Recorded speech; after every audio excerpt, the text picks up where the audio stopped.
Welcome to Jhon Crime Chronicles. This is where we explore real cases that shook the world. No unnecessary sensationalism. No wild exaggerations. Just facts, timelines, and the shadows that remain when the headlines fade. Tonight's case begins with a grainy elevator video. A young woman steps inside. She presses multiple buttons. She looks into the hallway as if someone is there, but no one appears. Her name was Elisa Lam. She was 21 years old, a student from Vancouver, traveling alone through California. She documented her thoughts online, writing openly about emotions, identity, and her desire to see the world. In January 2013, she began a solo trip along the West Coast. It was meant to be an adventure. She stayed in touch with her parents daily. Calls, messages, photos, everything seemed normal. In Los Angeles, she checked into the Cecil Hotel, a budget hotel in downtown. To some, it was simply affordable lodging. To others, it carried a dark reputation shaped by decades of tragedy. Over the years, the hotel had been linked to suicides, unexplained deaths, and infamous criminals. Its history cast a long shadow, though most guests never thought twice about it. During her first days in the city, Elisa visited bookstores, explored neighborhoods, and shared updates online. Nothing suggested danger. Nothing hinted at what was coming. On January 31st, 2013, she was last seen alive. When her parents stopped hearing from her, concern quickly turned into alarm. Police searched the hotel, reviewed security footage, and questioned staff. There were no immediate answers. Then investigators released the elevator video. In the footage, Elisa enters the elevator and presses several floor buttons in quick succession. The doors remain open.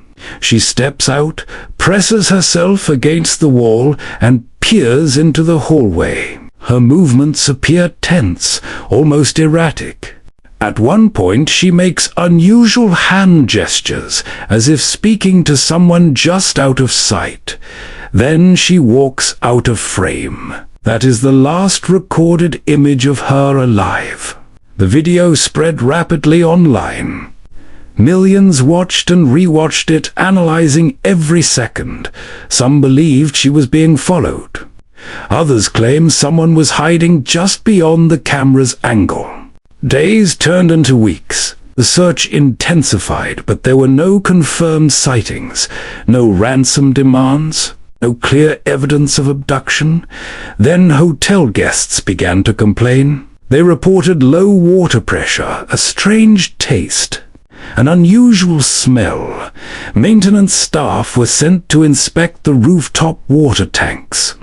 Inside one of the tanks, Elisa's body was discovered.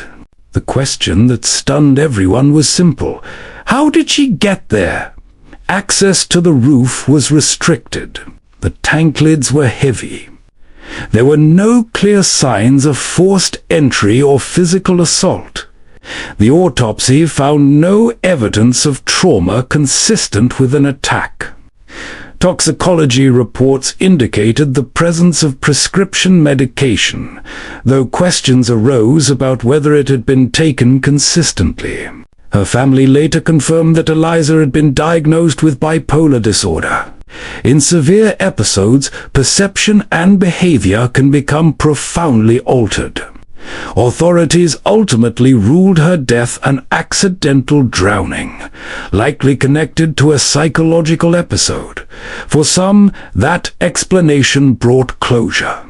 For others, it only deepened the mystery.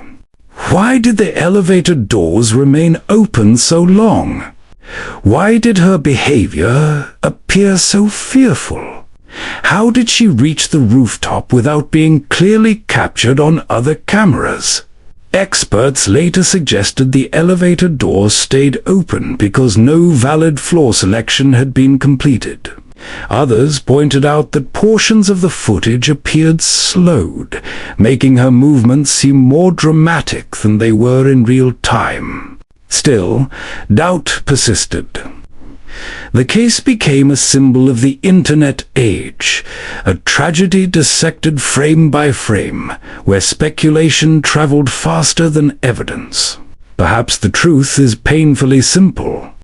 A young woman experiencing a mental health crisis in an unfamiliar place, a sequence of tragic decisions, a fatal accident.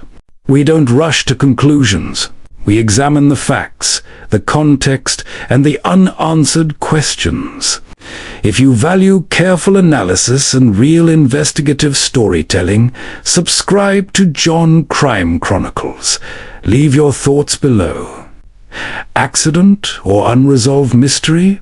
Until the next case, stay aware. Stay curious, because the truth always leaves traces.